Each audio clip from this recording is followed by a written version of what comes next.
ذنبهم يصير فيهم هالمصايب هيدي؟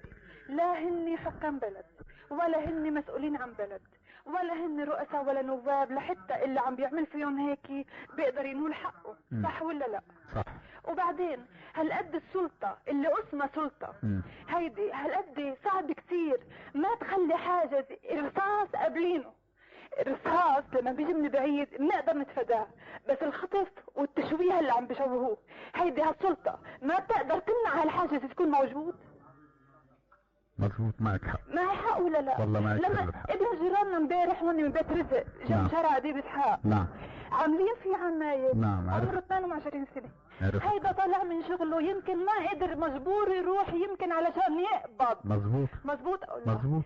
بكره لما انت بتهدي الحالة لما يجي واحد دركي ويقول لواحد مواطن ما تعمل هيك راح يسمع له كلمته؟ لا اكيد راح يحترمه شيء؟ نعم. انا بعرف المحرومين اللي بدهم مطالب يروحوا يدقوا بالزعماء اللي عم بيحرموهم هالمطالب، بس هالمواطن هذا شخصه. هلا بكره شو انا بدي اروح على الشغل راح اموت الليله بالنار على الشغل. والله معك حق. وبعدين يعني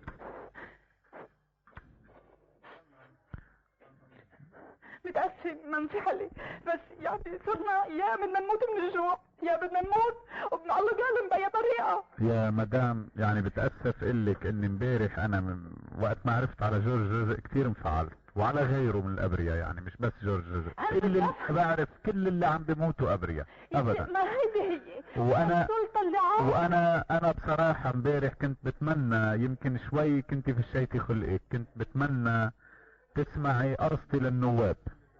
انا امبارح هاجمت النواب وقلت بالحرف الواحد بنتمنى من النواب انهم يجوا على الحواجز ليتحسسوا الام الشعب عن كسب ويشوفوا الرعب اللي عم بيقضيه الشعب. يعني هلا ما تاخذني، هذا الشيء اللي قلته بلا طبعا لحديثك. كانت النتيجة انه اخذنا وسام من رئيس مجلس النواب، الوسام انه سهرنا الليالي المطالبة براسي والمطالبة بتحويل المجلس التأديبي، وانا تحديته قلت له بتكون ابن كلب اذا ما بتحولني على المجلس التأديبي. تفضل.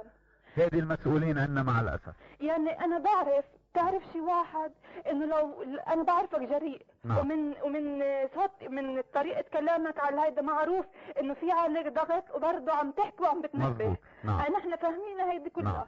بس لازم تقول انه المحروم اللي عم بفظع يروح لصاحب العلة مظبوط يدق فيه، مش هن قاعدين بقصورهم وقاعدين فوق عمال يسهروا حفلاته وشمات هوا ومتأسفين بيطلعوا لنا كل واحد على شو اسمه كأنه هن بواد ونحن بواد. هيدي ما بيصير. وحياتك يا ستي انه كل واحد مواطن عم بتلفن لي صرت صفيت انا محرض بقلك بصراحة علنا عم قلك انا محرض انه لو لك يا جماعة ولو كانوا ابرياء اولاد النواب لو بتخطفوا اولاد النواب شي مرة تلوعوهم ليتحسسوا الام الشعب. بس هلا بدك يعني هلا عم بيعملوا هالشي هيدا لو ما عارفين في حدا ظهرهم قوي بيعملوا هالشي؟ لا ابدا. ما بيعملوا هالشي لو ما عارفين انه ظهرهم قوي. هالظهر هيدا لازم ينكسر. مين ما كان يكون ان شاء الله بيي. معك حق، معك كل الحق. هذا شيء عم نحكيه وعم نتألمه. انت عم تنحرقي مرة يا مدام، بس نحن عمال بنحترق 24 ساعة كل يوم تليفونات من هالنوع وعم نستعرض مآسي وعم نركض وعم نتعرض لرصاص وعم نتعرض. الله يعطيك العافية والله يحميك. الله يحفظك. يعني نحن نشكر الله اللي فيه طلع واحد من شكلك. الله يحفظك. لو كلهم عم بغطوا هالاخبار مثل العادة شو كان صار فينا؟ شو كان صار فينا؟ عم نقرا السطور بين السطور بين كلامك وعمالنا نفهم بعين الله. شو عم نستنى قاعدين على الراديو طول النهار لنسمع هيدا. بس انا بدي توجه كلمة لهالمسؤولين. اذا ممكن الله يخلي لك اولادك قول لهم مش صعب كتير انه بس طريق المطار هو كل الطرق لازم تتأمن. بس طريق هالمطار طريق دولية يا سيدي.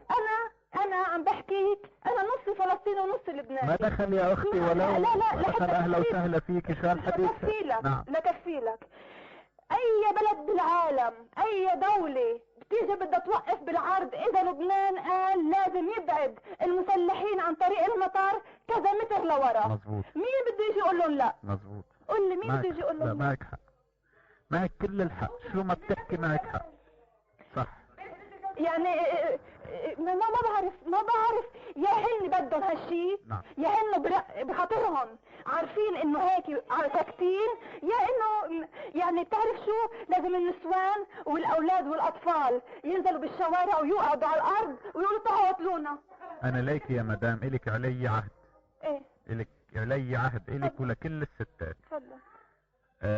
اذا هلا مبدئيا اليوم نوعا ما اريح من امبارح. نعم. والليله ان شاء الله تمضى بسلام. أيوة. بس اذا انتحست الاوضاع بكره وبعد بكره، الله يرضى عليك. اذا انتحست الاوضاع بدك تشوفي هجوم مني عنيف وانا سلم حالي للسجن. يا عمي نحن ما بدنا تنأذي، ما بدنا شيء، بس من قلب محروق. ايه معك حق. بكره الصبح الله يرضى عليك. نعم. اذا في شيء الله يخلي لك اولادك. ايه. بكره الصبح الساعه 7 او ما يكون لك بتقول نبهنا. الله يرضى ما يكون لك فكر وحياتك. ليه ايمتى كتمت عنكم شيء؟ اما هي ايه ما تخاف. بعرف. ما تخاف. الله يخلي لك. الله يحفظك.